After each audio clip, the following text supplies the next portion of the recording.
This program is brought to you by 3C TV. Like what you learned? Visit our website or follow us on Facebook and Twitter to keep up on the latest 3C TV programs.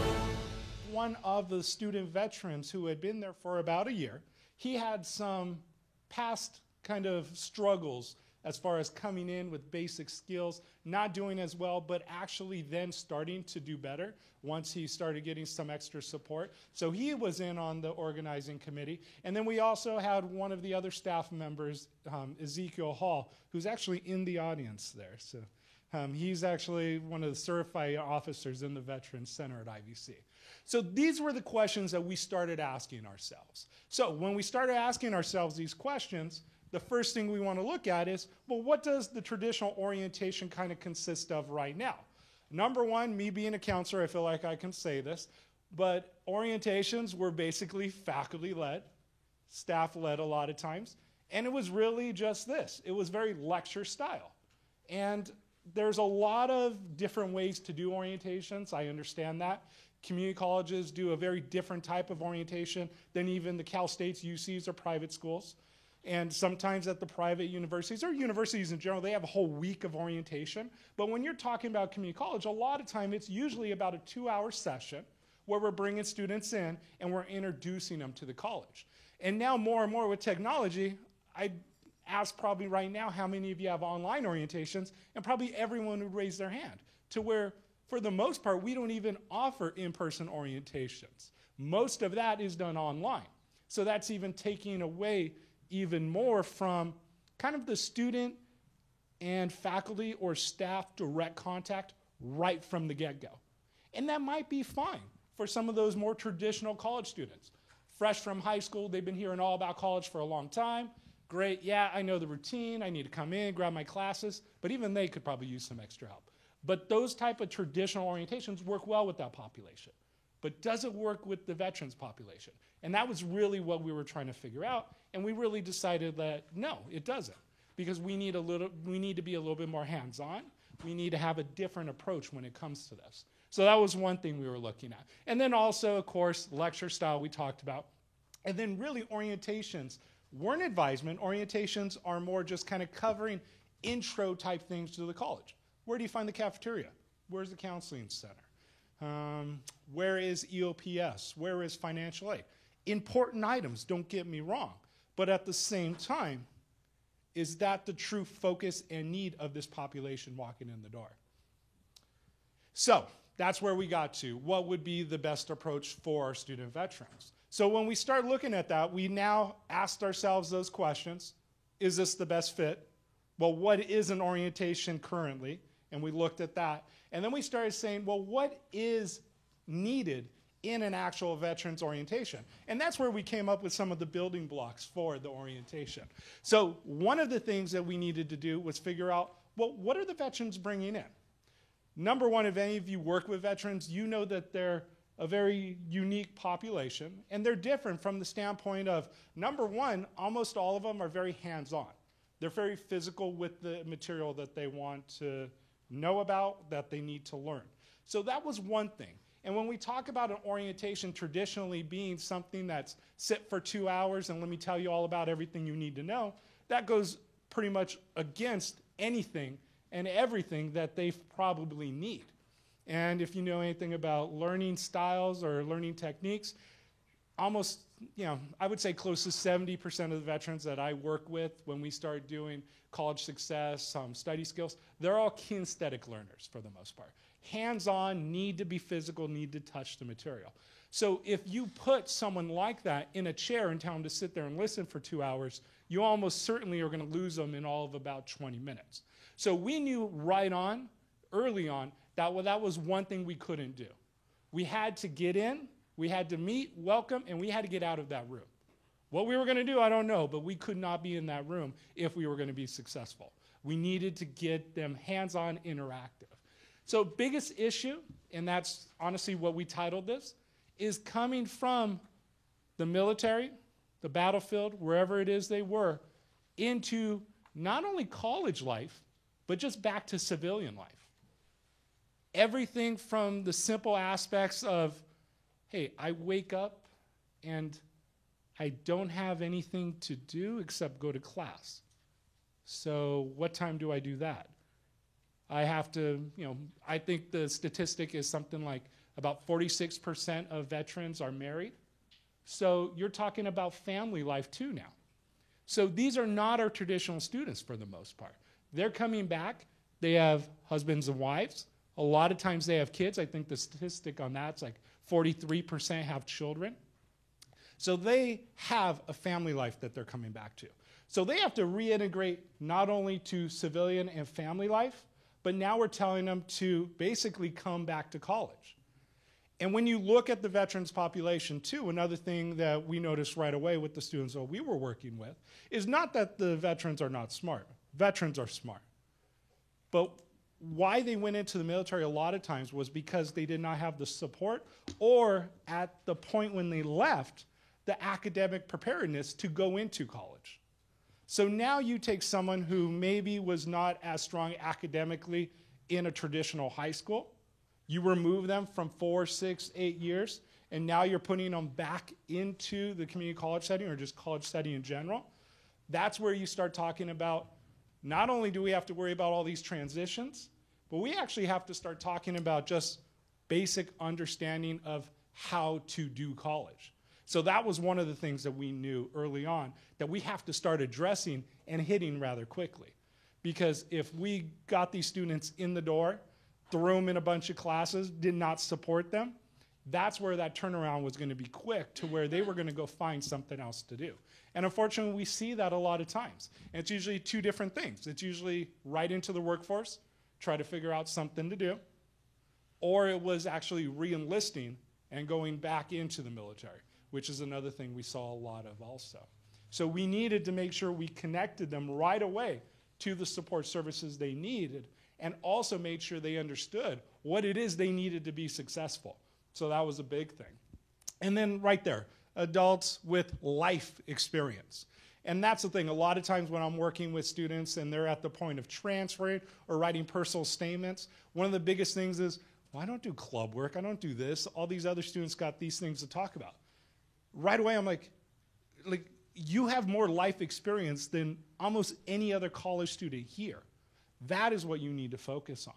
You have leadership, you have follow-through, you have know-how, you have determination. All these great qualities, I know I'm preaching to the choir here as far as, understanding what these students go through and what they bring, but it was basically understanding that they are bringing a whole lot to the table. These are not the 18, 19-year-olds walking in the door with the glazed look on their face a lot of time. They come in knowing a lot, and it's really just trying to make sure they understand that. And honestly, we understand it as from a faculty standpoint too, whether it's a counselor or it's a faculty member in a classroom, and being able to appreciate that and understand that. The other thing, most of them are male. When you look at the statistics there, it's close to 80% of the military veterans are male. At the same time, what does that say about our female population? Right away, I think isolation. So when we started talking about building this program, we talked right away that, hey, we need to make sure it's just not some male-dominated event, that we need to make sure we understand the female perspective of the military veteran and make sure we're kind of building on top of that too, not forgetting that population. And the last thing, just the scoring into basic skills, understanding that for the most part, these students are not going to be able to go right into a political science class maybe. Our political science classes at IVC are notoriously hard because of the amount of writing. And I know you probably know those type of classes at your college. So that is always one I use, to where political science we need to wait on. There is a ton of writing in that class. And understanding that there are certain classes that are probably better fit for the student first semester, or maybe even second semester too. And then of course building on top of that at that point. So what were the building blocks of our new orientation? What we ended up calling a symposium. Number one, to refocus to the population. So get away from this idea that the traditional orientation accounts are sitting up in front with maybe a couple staff members talking about the services was going to be enough. We knew that wasn't going to be the case. So we got rid of that idea. We also needed to get current veterans involved. I'm a very big believer that as much as I think I know, number one, I know I don't know enough, but as much as I may think I know, the information coming out of me to a student, a lot of times is going to bounce right off them. But you give that same information to a peer or another student who's been through it and can understand them, well, not so much understand them a bit more, but in which they maybe will be able to relate to a little bit better, and it sticks. And they're able to open up a bit more. Oh, yeah, you just got here 2 years ago? Wait, what classes did you do? Oh, how did you do this? How did you do that? Right away, those questions start happening. So what we knew is, number one, we have to get students involved, of course, student veterans, but more importantly, successful student veterans. Students who have come in, been successful, and know their way around the academic setting. Almost to work as mentors, for lack of a better word. That's what they were going to be. They were going to be student veteran mentors, and that's what we called them moving forward with it. We needed to make it interactive. Again, going back to the whole idea, we couldn't do exactly this. Just sit around and talk for a while. We had to get them moving. And that actually became more of a challenge because, trying to make it as interactive as possible while still being informative did become a little bit of a challenge, but I think we kind of handled that pretty well. And then lastly, tell them what they need to know. Figure out what is it that is the most important items and prioritize and concentrate on that in what ended up being about a four-hour session, about 4.5-hour session if you include lunch. That was the most important thing. So last thing, what did that breakdown of the day look like? So this is where I'm going to spend a little time and kind of talk you through the event. And then what was kind of the reason why we thought of doing what we did and how we kind of ran that. We've run the Veterans Symposium for 3 years, which I think have been 3 very successful years. And there's no looking to stop the program, so I hope it continues to grow and continues to gain traction. But the first thing, honestly, what did we just say? It was a bunch of guys. What do guys like to do? They like to eat. So we made sure we started with food and we ended with food. That was kind of the tent poles for us. So number one, we had food. And it was so funny because with the one veteran representative that was on the committee, the student veteran, one thing he said was, Rob, don't give me anything that's continental breakfast. I need a real breakfast. So that's one thing I impart to you. Give them a real breakfast. So we had a real breakfast, a hearty meal, right to start off the day. So it brings them in. We checked them in. We broke them into groups right away. And what we did was, as we checked them in, we broke them into groups as they checked in. So it created some randomization. It created it broke apart any groups that may have come in together, because what we were looking at trying to do was get them to be exposed to others and get to know other people. If they have a buddy they walked in the door with, that's great. But my goal isn't to get you to know your friend more. It's to get you to know the rest of the veterans that are on campus in which they are going to be able to lean on a little bit more. So that was one thing we did right away. We also did a welcome. And it was funny, we're up here talking about long welcomes. One of the things I knew, before I was a college counselor and professor, I was actually in outreach for a long time. And I remember anytime we did an event, it was about 45 minutes of a welcome. And one thing I knew was that we could not have a long welcome. So, of course, we invited all the people that need to be invited, the president, the vice president, everything like that. But we told them right away, it needs to be quick. We need to be out of the room by this time because we have other presentations, workshops, tour to get on with. And they were very supportive of that and very understanding of that, which I was very thankful for. So, and they actually stuck to their time, which is also good too. So that was the thing. I didn't want it to be a, hey, let's parade every person that feels they're important to come up here and tell you about how important you are to them. It's about giving them the services they need. And even myself, I went up there, I spent all of maybe 2 minutes up there kind of explaining the day, and really quickly got into the student veterans and the mentors. So we did that welcome, which was really quick, and then we right away brought up the mentors. What ended up happening was, because we had a couple scholarships, we actually gave the student mentors scholarships right away early in the day. It kind of happened by accident the first time, but what we noticed was that was actually something that the rest of the veterans kind of noticed, walking in, wow, look, they're being recognized, they're successful. So it almost had this very positive effect that, honestly, I wasn't even thinking was going to be anything, and it was a last-second thing that happened the first year.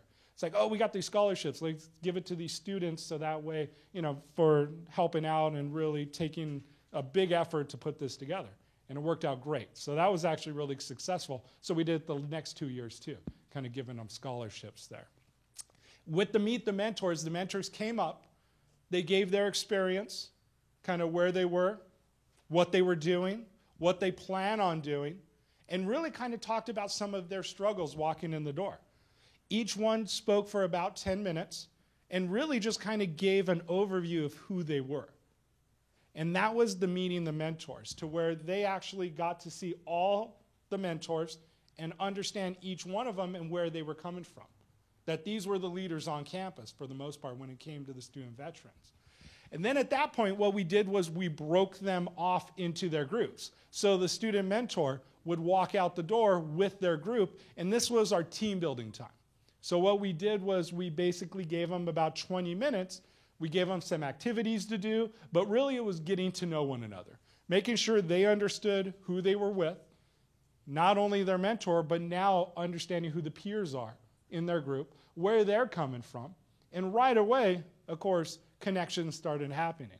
Whether it was because they were in the same branch, whether it was because they were stationed out of the same location, any number of different connections happened, and right away, those groups started to form and actually build a pretty good kind of cohesion, which was nice. And that was early on in the day. So we got Meet the Mentors, getting into the team. Then we started with what I called the meat of the program, and that was the interactive tour. So what we did was we knew we needed to teach them some stuff. We needed to kind of talk about the fact that they need to maximize their benefits, and that's one of the ones Zeke actually presented on.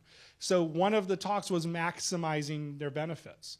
For whatever reason, we have this idea that a veteran can come into school and get done in 36 months for some crazy idea.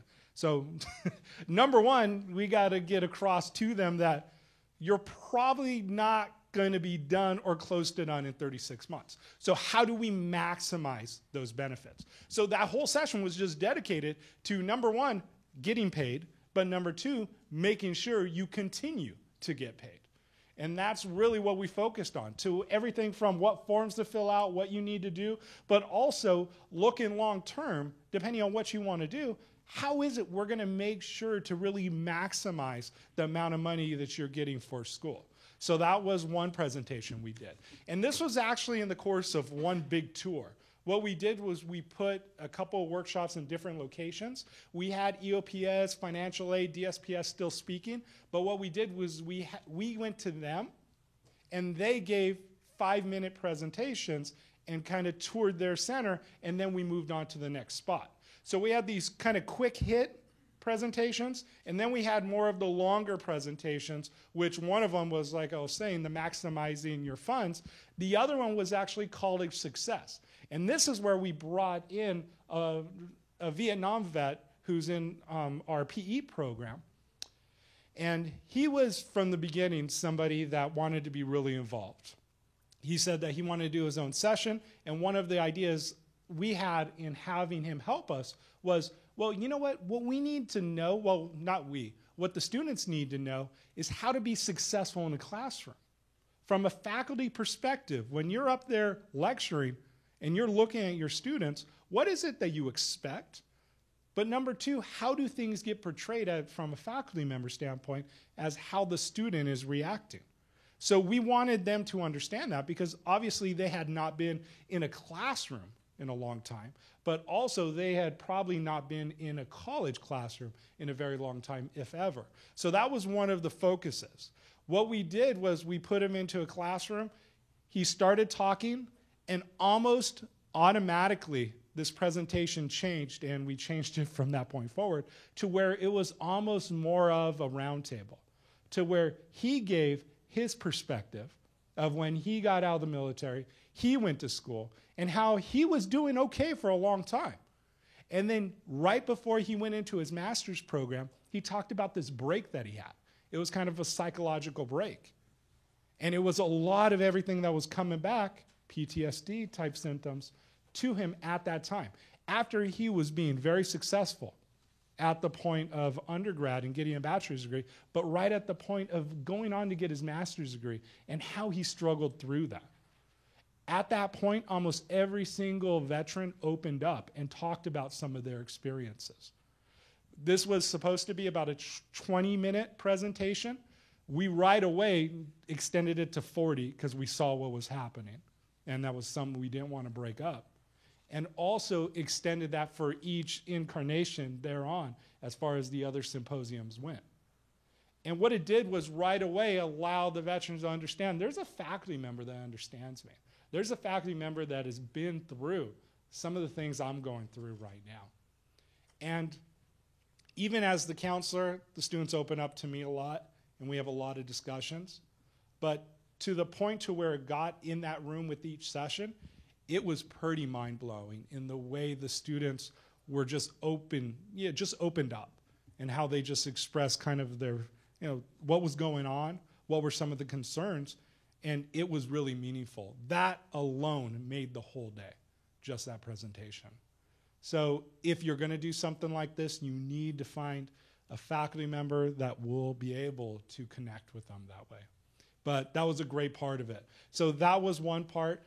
The other presentations have kind of changed year to year. One year we did a transfer presentation where we got them on the computers, showed them a couple of website assists, things like that, so they understood that. Another time we actually had a group come in and talk about building a network and being able to kind of network themselves to be able to then, once they graduate, have some connections for themselves to then get a job, have some letters of recommendation, things like that. So that part has changed here and there, and we kind of go with how we feel the group is, depending on the presentations. And then each one, what we did was, lastly here, is the debriefings.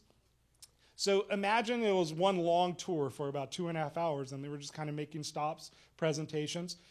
After about 2 stops, we would have the groups sit somewhere and just debrief. So the mentor would lead a debriefing to where it was like, hey, what is it that you heard in that last session? Or what was it that you have questions about financial aid? Let me tell you something I know about financial aid. Let me tell you something that happened to me when I went to this department. So it was kind of just connecting everything back on why it's important that you know this information. So that was a key part too. And then lastly, of course, we finished with lunch, brought them in, we ate. That was good. We did a student panel. Every year we've done a student transfer panel. So we went and grabbed student veterans who had transferred, and we brought them from the Cal State, the UC, and the private school. And what they did was talk about the next step. So we had talked a lot about that step they're currently on, but then also we looked into the future. Hey, what happens once you get to UCI? What happens once you get to Cal State Fullerton, Cal State Long Beach? How are things different? So we were able to even discuss some of that too, which was great. So that's the way we ended the event.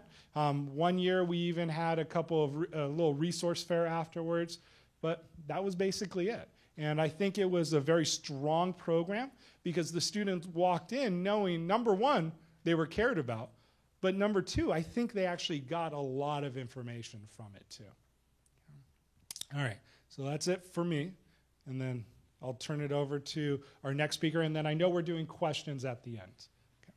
Hi, my name is Harold Martin. I've been teaching a transition course for veterans for over 5 years now at Pasadena City College.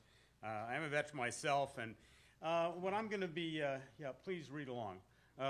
What I'm going to be talking about is a program that I pretty much have fine-tuned it for myself. Is it a model program? Well, it's my model program. I would simply throw out certain elements of it for others to sort of pick and choose and cherry pick what works for them. But I don't think by any means that what I have is a template that everybody could use. I do have some handouts at the end of this. I don't know how many of you teach, but you don't give people handouts while you're lecturing, right? Because then they're reading, and so you might as well have just left the room. Anyway, so at the end you will be getting something. Nobody walks away empty-handed. My own motivation for doing this is quite personal. It's an awful lot of work to teach a class, a transition course, at least teaching the way I do, than a conventional class. So I think it requires a fair amount of passion, or at least a high level of motivation. My own military service was basically concluded when I was leaving Vietnam. I had 6 days in between being with my infantry company in Vietnam and being a full-time student at Cal Poly Pomona. And so I have very, very clear memories of how alienating school was for me at that time, as badly as I wanted to go to college, also how disconnected I felt from that environment outside of the strictly factual aspects of what I was doing. Everything else was quite elusive for me. And I did not want to see another generation of people coming back and sort of being adrift such as I was. So I felt very clear about wanting to try to do something about that for as much as possible. I know I'm a very old guy. However, there is a certain value to that in being a veteran, because one of the things I emphasize in my course is that, for my students, is that we have many lifetimes with a small L in this broad lifetime with a capital L. And at each point when you're in one of those segments with the small L, you pretty much feel, well, this is it. This is my life. And it's helpful to not only be in a position like I am, but also to occasionally leaven the classroom with some older veterans to let these younger veterans know that there is a way out, that things can get better, that people can do it. And some of the older veterans, myself included, also don't have a really perfect track record. But what I emphasize is what the California Highway Patrol's Academy does, and that is you will get knocked down. You will get back up. And for many individuals, it's hard when you are feeling down to really see that there is a way out and a way through this. All right, so that I was still in uniform up until about 10 years ago. I was activated for deployment to Iraq. And so I was serving in the reserves after 9/11, which is important because everything changed for the military after 9/11. Prior to that, if you were in the military, even when the country was at war, you never had to worry about the Viet Cong getting you at Fort Hood, Texas. You never had to worry about being in Fort Lee or Air Force Base in South Dakota and being at risk in any way. But all bets were off after 9/11, so that there was this heightened state of emergency and alarm. And the problem with that is that, as most of you have gathered by now, we are not the descendants of people who can live in a high state of alarm and emergency for very long without becoming exhausted. So so what we've done in terms of either having people at war or having people stateside or in other bases is this mindset which has really broken the backs of a lot of the members of our armed forces. For many individuals, the training to go to Iraq was worse than being in Iraq. And so, and your poor brain, your poor amygdala and other parts of your brain here in central nervous system, they don't know the difference between the two when they get amped up. And so we've really put tremendous stress on these people. Well, one of the first questions a dean might have is, well, why have a transition course for these people? Right? Well, first of all, it's in keeping with similar transition courses we've had for first-generation college students, women returning to school, various other populations that needed some assistance. We spend huge sums of our national treasure to prepare people to go to war. We don't spend a whole lot of money preparing them to go to peace. We got a huge Department of Defense. I haven't seen too much going on with the Peace Corps. Okay, so huge, huge difference in terms of where we allocate our resources.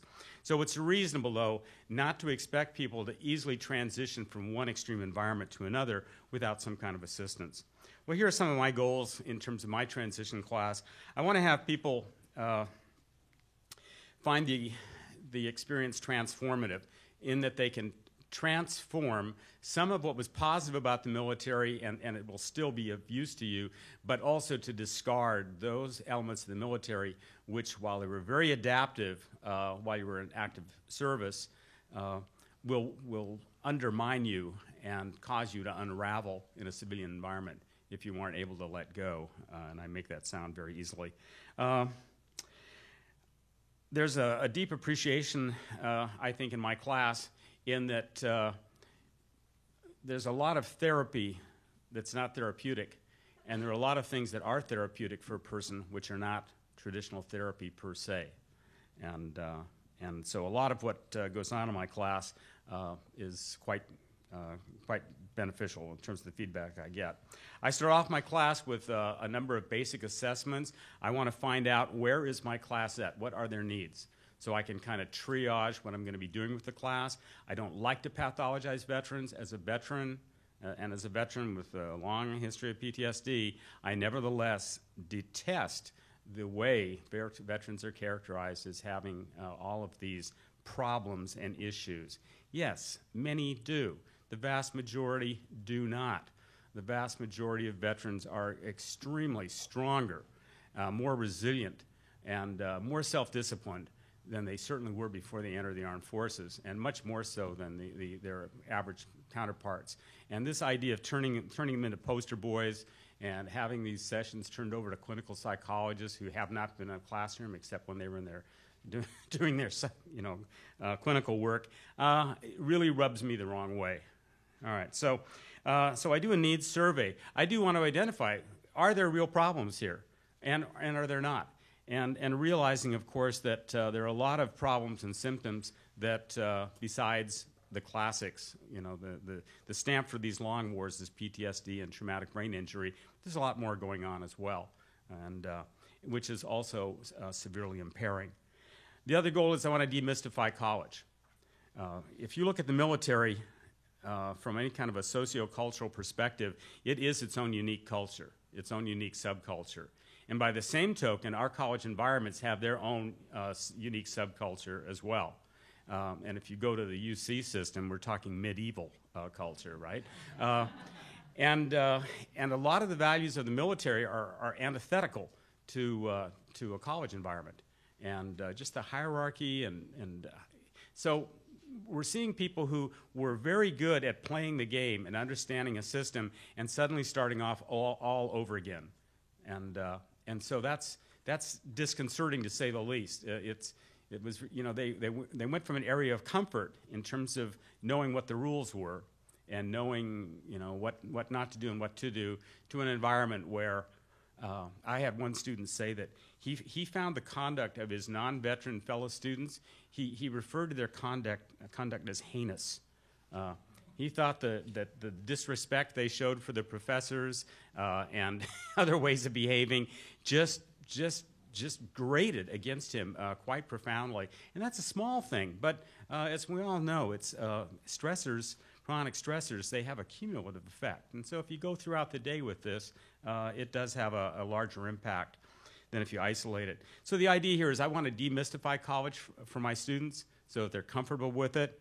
I teach a lot of hard skills such as writing, learning how to manage their time, budget their time, how to take tests, how to read a book, how to write and craft sentences. But then I work on the so-called soft skills. A lot of them need to ramp down. Okay? For all students, when you start college, it's exciting. But for veterans, it's exciting and it's also anxiety-provoking. On our campus, we try to avoid having veterans wait in lines. And nobody likes to wait in line. I get it. Everybody would like to move ahead of the line or avoid a line. But if you've been going 4, 8, 6, 5 years in an environment where you're hypersensitive and hypervigilant to what's going on, you can only stand in a line with people walking behind you, walking in front of you, changing all the time. You can only maintain this for a limited amount of time before you have to get the hell out of there. You just can't take it anymore. It's like taking an agoraphobic to the county fair or something. Okay? They got to get out of there. All right? Am I running out of time? No, I thought you were keeping time for me. No. All right. All right. So in terms of the characteristics of veterans, I'm not going to spend a long time on it. You all mostly work with veterans anyway. I just want to hit some of the high points that a class such as mine tries to work at. First of all, they lack some basic life skills and some basic student skills. As we all are pretty familiar with now, they weren't often the best students.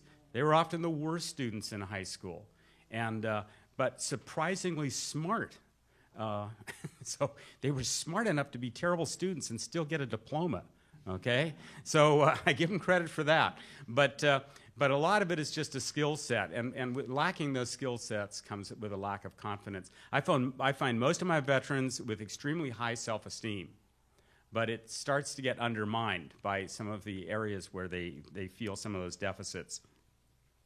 They're used to well-defined structure. They're used to being micromanaged. And it was mentioned just a moment ago, suddenly you don't have anybody who cares if you're late. Nobody seems to really care if you're doing what you're supposed to. Whereas you've been in an environment where the guy in the top bunk will throw something at you if you're not doing something you're supposed to. Somebody will buff you in the back of the head or make your moment somehow more unpleasant than it was if you don't stay on task. And so I spend a lot of time trying to get them on task. I load them up with a lot of homework at the beginning of the semester because I want to force them to schedule and do work and find places to study.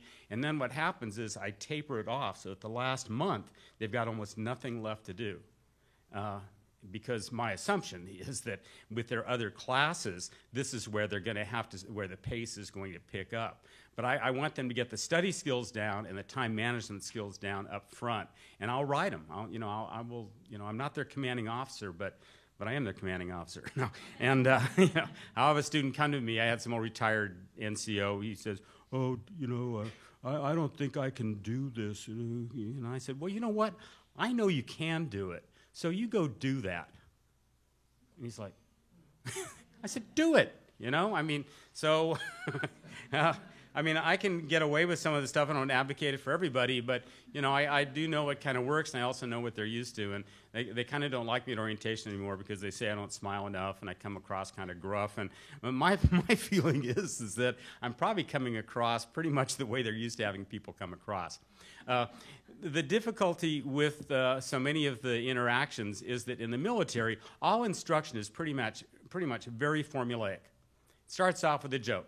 "I'll be your principal instructor. This is my assistant instructor. These are the tasks, the conditions. This is the standard you have to meet," and then they go into it. They come to us, and the math teacher is wearing a dirty T-shirt inside out and is a terrible teacher. And then they go to political science with a guy who's very really lays down the law in terms of his requirements and is very formal and wears a suit. And then they'll go to another professor, and she's just has flowers on her desk as she's teaching and gives everybody hugs. And so this is disconcerting for a lot of these veterans.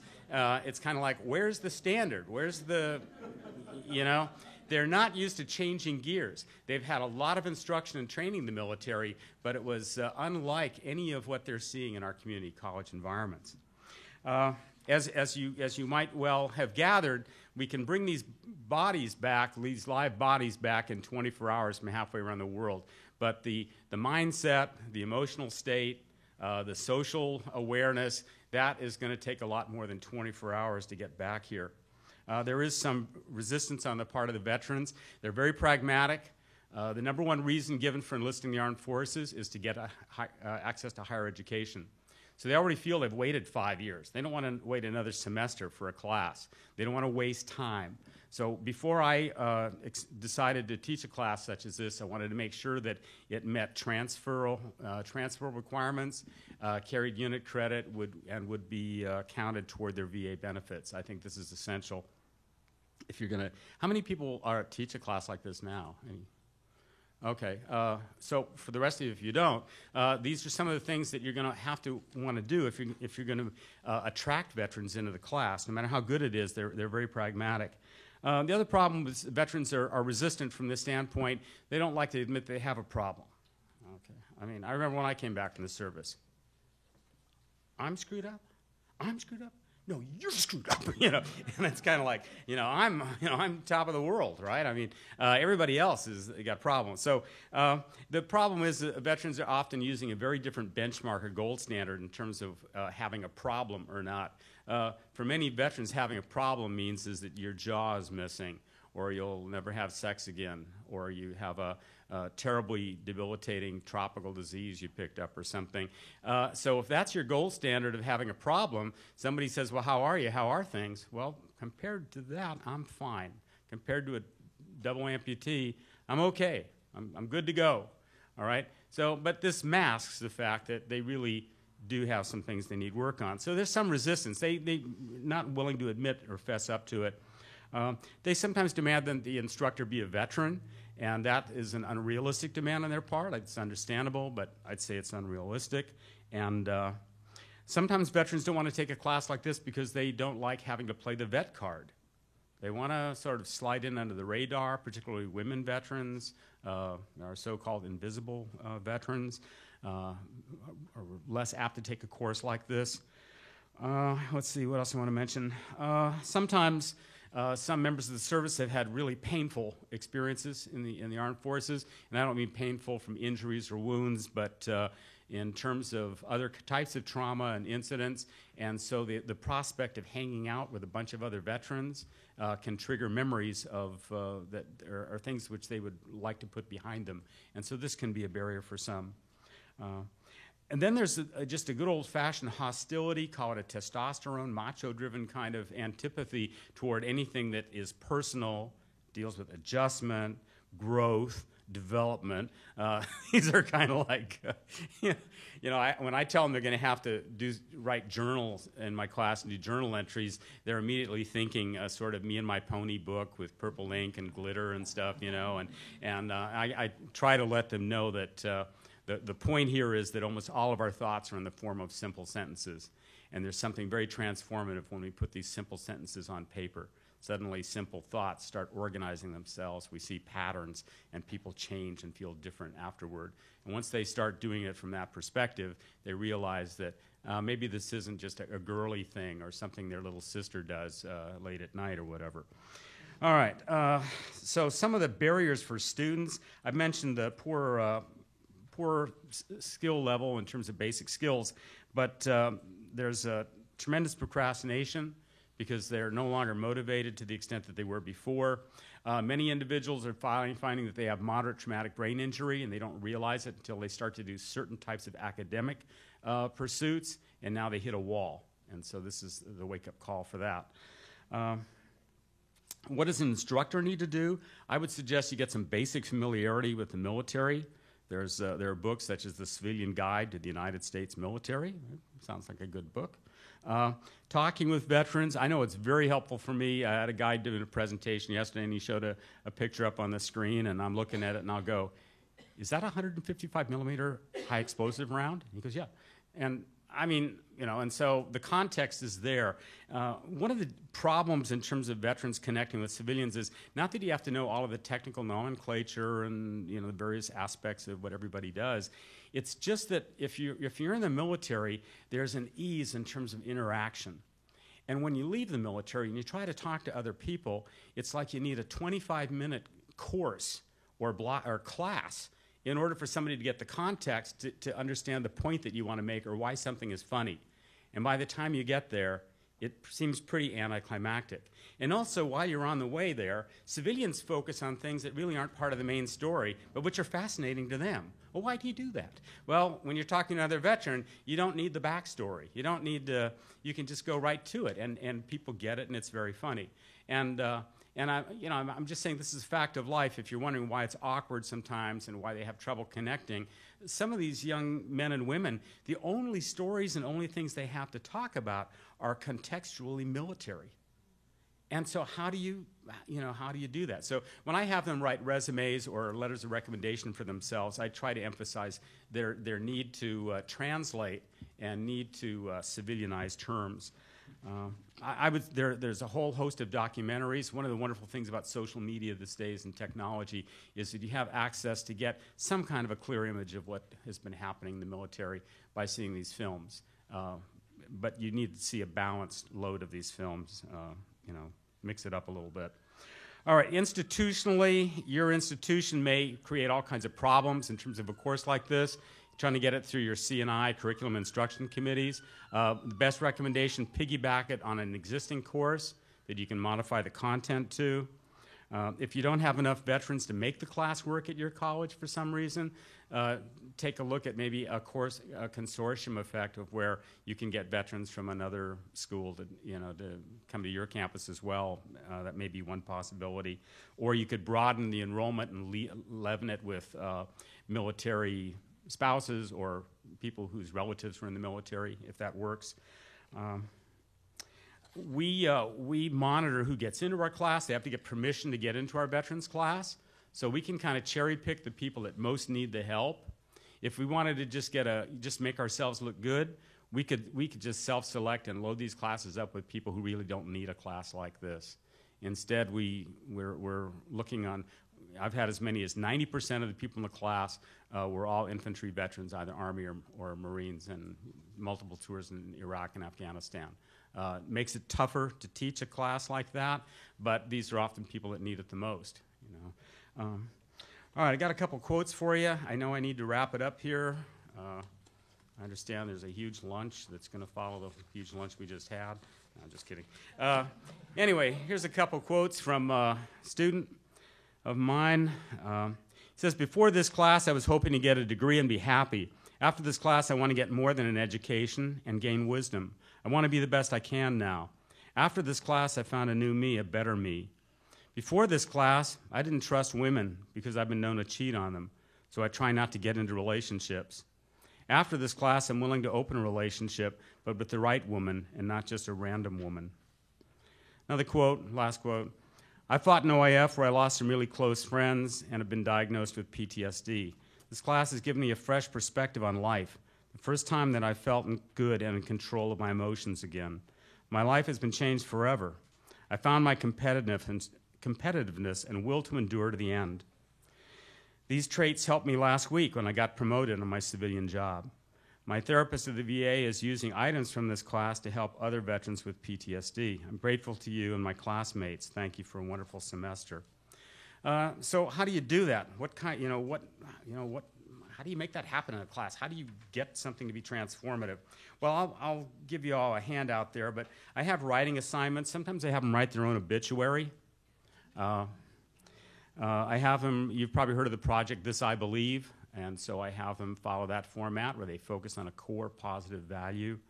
I have them write their own letters of recommendation. What I want to emphasize is for them to see the positive in themselves and to get that on paper and to really emphasize that.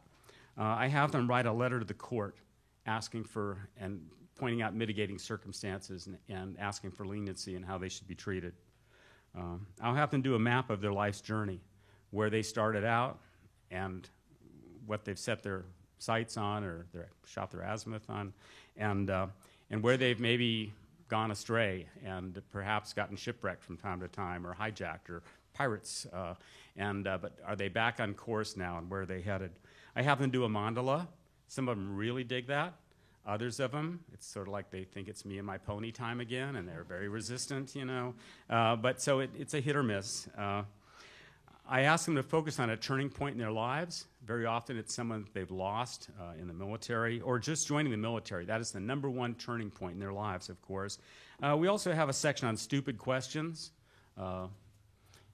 Anybody who says there's no such thing as a stupid question has never taught in a community college.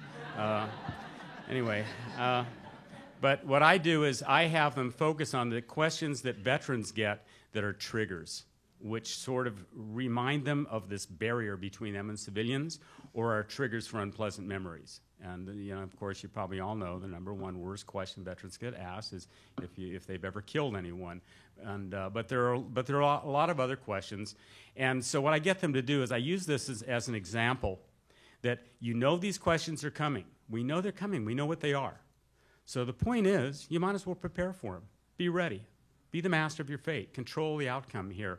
Know what are triggers and give and rehearse the kind of answer that's going to be good. You know, not all civilians who ask a question that's stupid are all of the same mindset or have the same intentionality. So they deserve more than just a, you know, screw you or, you know, just being ignored. So that's one thing we do. Some of the topics I cover in terms of lecture and assignments, I deal with memory. Memory because they need to work on their memory to get through school, but they also need to work on some of the memories of things they wish they couldn't remember. Also talk about subjective and objective reality. I start my class off seeing a 1945 documentary called Let There Be Light. The heroes, the soldiers and the war fighters of World War II are icons to today's military. This is a documentary made showing some of the 500,000 men who were discharged for psychiatric reasons in 1945 alone, and it shows their treatment over an 8-week period. And so I think it's important for them to realize that even these great, iconic warfighters from the past also shared the same central nervous system as the men and women today. Technology changes, the era changes, but it's the same body, same exposure, same fallout. And at the end of the 8 weeks, they get to see how much these men have changed under a very well-regulated and controlled program, and they see a transformation there. So I think that's uplifting in the sense that they can see that one can get better. You don't have to be stuck. I deal with Maslow's hierarchy of needs, teach some meditation, we do some yoga. I try to use some holistic approaches. Veterans really don't want to be on drugs. They hate the side effects. It really messes them up. I deal with pathology. I deal with depression, suicide, PTSD, but I don't do it from the standpoint that anyone in my classroom has those problems, even though I know they do have those problems, because I give everybody a PTS screening. But I tell them that because you're a veteran, you may be the only person that a veteran with those problems will be able to talk to or reach out to or come across.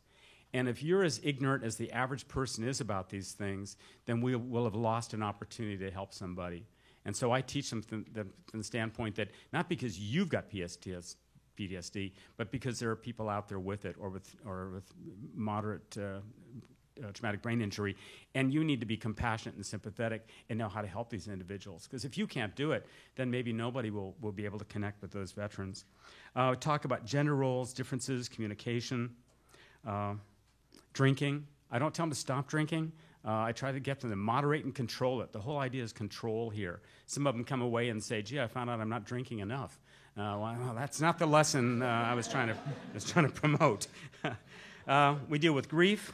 And about therapy, what therapy is, what it's like, what the goals are, what it means, and a lot about forgiveness and ultimately forgiving themselves. Veterans carry a lot of guilt. You didn't do good enough. You didn't save that guy. You should have been faster. You should have been quicker. Medics don't think about all the people they saved. They think about that one guy whose wounds they couldn't close, or that one guy they couldn't stop shock from setting in more quickly. And so people need to learn how to forgive others and also themselves.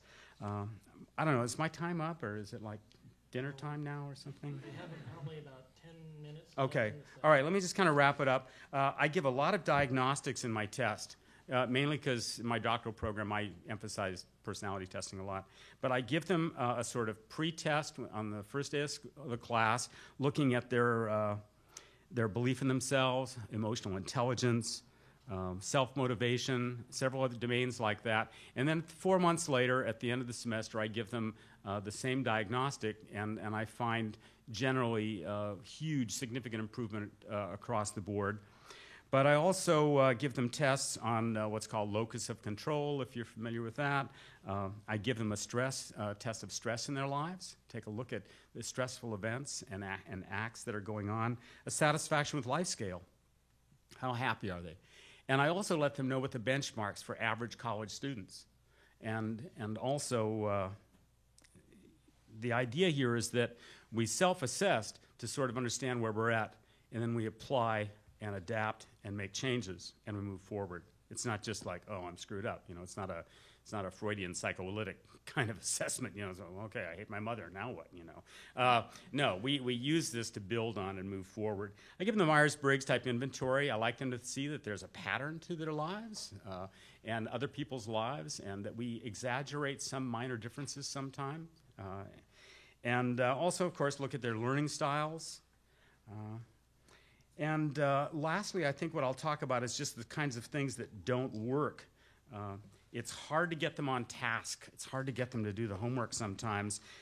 So I've sometimes broken them down up into study teams based on the zip code that they live in or some other kind of dynamic. And the class works great in terms of creating social support.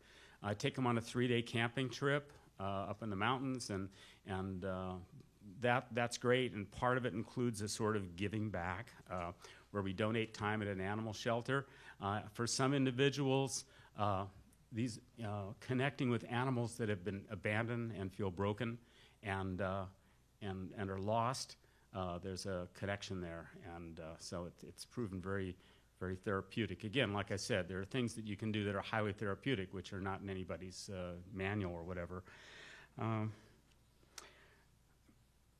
Small group work I don't find is very successful. These guys are just chronic bullshitters. They just love to sit and just shoot the shit, you know. And so it's, I mean, I feel like a rooster or something. I mean, I go from one group and finally get them centered, and these guys over here are just going crazy and go over to them. And so I don't know how people make that work unless we just sort of taser them periodically or something. I've enjoyed an awful lot of success with my students. I've had very few instances that were unsuccessful. On the other hand, we have to redefine what success is. And I'm very fond of saying that a student who gets a D, who didn't kill himself after all, is not a failing student, is not a bad student. That's a great student. So creating the social support is vital, and I think that's an important aspect of these courses. They can also serve as a resource for an institution. So I'll have the president or the vice president. You want to know what the veterans are thinking? Come to my class. They'll tell you what's going on, what they think. And so you have a forum there, and it's regularly scheduled. It's also a good thing for other professors to know that exists. They can refer their students to come to the, you know, to take this class. You know, a vet that they've identified who's, you know, seems kind of lost or is kind of out of it. It's also an opportunity to identify problems that you can make referrals on in terms of homelessness, or things surface in terms of the homework and the assignments and people talking that you can then jump on before it becomes out of control. So I think it's, I found it, I think, a great bridge to making the transition, and even older veterans who've been out a long time, it's kind of good for them as well. So we don't want to forget the older veterans entirely. I think our priority should be on the younger veterans, but these younger veterans can help these older veterans in a way as well, because these old vets now get to connect, and what's called episodic memory kind of kicks in, and it's kind of like, gee, it's just like it was 20 years ago for them, or 15 or 25 years with young guys again. Again, the faces and the venue changes, but it's that same central nervous system kicking in. Okay, so I think I've gone way over my time, and you probably hate me, but anyway. Yes, sir. You said that you were going to talk about some skills that get in the way of their success. Can you? Well, in terms of skill, well, maybe skill isn't the right word, but they're often impatient with discussion. They want the right word, the right answer, and they feel that time is being wasted by a discussion in class. They're also not very good at questioning the professor's authority. So I'd say those are, certain hindrances. I have very strong political opinions and beliefs and knowledge, but I keep it nonpartisan and apolitical with regards to these veterans. I just think that it's not the right time. It's too soon. Although a lot of them are surprisingly across the board. In general, it's almost a 50-50 split in terms of active duty and veterans voting Democratic or Republican. You might think that they're all just watching Fox News or something, but it's not true. And so it's almost an even split in general. And so I've had students that were very active with Occupy Wall Street, and some of my veterans sort of formed a little protection group to go downtown and protect the Occupy Wall Street people. And so, and then on the other hand, you've got those veterans who are scared to death that Obama's going to take away their guns, and he just wants their guns so badly. Anyway, so it's a broad spectrum, and we have to sort of just take this, very middle path, but not discourage. There should be academic freedom, but it should be a measured discussion and a sensitive one. As I've said before, as other people I'm sure have said, we know statistically that a large number of women have been raped. A lot of people have been molested as children. We don't start talking about it the first 5 minutes when we meet somebody. And just because someone was in the military and we know they must have some ideas or thoughts about the Middle East and about whether the war was for oil or whether Bush was the right president or something, it doesn't mean we jump into these topics immediately, because these topics have a gravity for some of our students that it's not an abstract philosophical debate that you're talking about. You're talking about blood. You're talking about friends. And loss. Yes, ma'am. You said a while ago that you cherry-picked certain students Right. in the class, and I understand why you're going with that way, but in the spirit of open enrollment, how do you, put together this class to be veterans only in community college? They need to go to the Veterans Resource Center, and they need to get permission to register for that section. So you're making it like a closed learning community? Right. Mm-hmm. Yeah. I don't know in case you've noticed, but they don't have men in the women's locker room either. So we do exercise certain kinds of restrictions. Yeah, but I think it's an interpretation, because I know on our campus it's like you can't close a class off to just this particular population, unless you have some kind of extreme, legal binding reason to do so. So that was my question too, is how do you close it off so that just veterans? Well, I think you can make a pretty strong case for why that should be done. I mean, the evidence is in the hundreds of thousands of veterans that are now being treated and have cases before the VA for psychological and emotional distress suggests that this is a population that does need some special handling.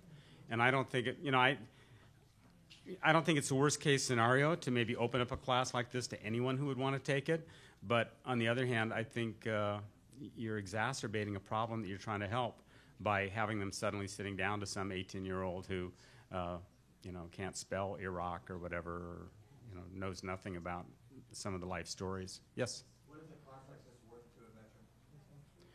In terms of whether it's monetary, physical, educational, what is when you sit down with a veteran and you say, when they were recruited into the military, hey, this is what this is going to do for you. That's exactly what you give them, and that's what they feed that off of. Mm-hmm. It's much like the answer to your question is, sometimes veterans, when they open a book, they read it black and white, they see the answer, and they expect that to be the test answer. And if it's Right. not, then they get frustrated. So when you sit down with a veteran and you talk about this class, or you bring this to them, what is in it for them? It does meet one of the GE sections for the Cal State campuses. It meets that requirement for a personal development class. But I'd say in terms of getting the skills that they need in order to be successful in other classes, this is the way it would be marketed. Did you want to answer that? Or? Yeah, I market it as it's a GE. It meets the AA and the transfer requirement for Cal State and near the E. And it will help them, reintegrate into school, because so many of them have been out of school for a very long time. So it teaches them how to read textbooks successfully, how to take tests successfully, how to write term papers, all of those things that you would teach in a regular personal development course, but emphasize those areas that veterans have the most need. Here's one of the books I use. It's called Strategies for Managing Stress After War, Veterans Workbook and Guide to Wellness. And what I like about this book, Stress After War, what I like about it is it's really readable, and it has practical exercises they can do in here, And it deals with things like sleep disorders. High percentage of veterans have problems sleeping. If you're deprived of sleep, your memory doesn't work so well, you don't stay awake in class, you're inefficient, you're ineffective, and this is, it's one of the symptoms of PTSD, but it's symptomatic of all kinds of issues. And what I enjoy about each one of these chapters is each chapter has a section that says when to talk to your doctor. So if you answer these statements affirmatively, that's it. You can't BS your way out of this book. It's in your face. It says, if this is what's going on with you, talk to a doctor. You know, there's no wiggle room here or anything else like that.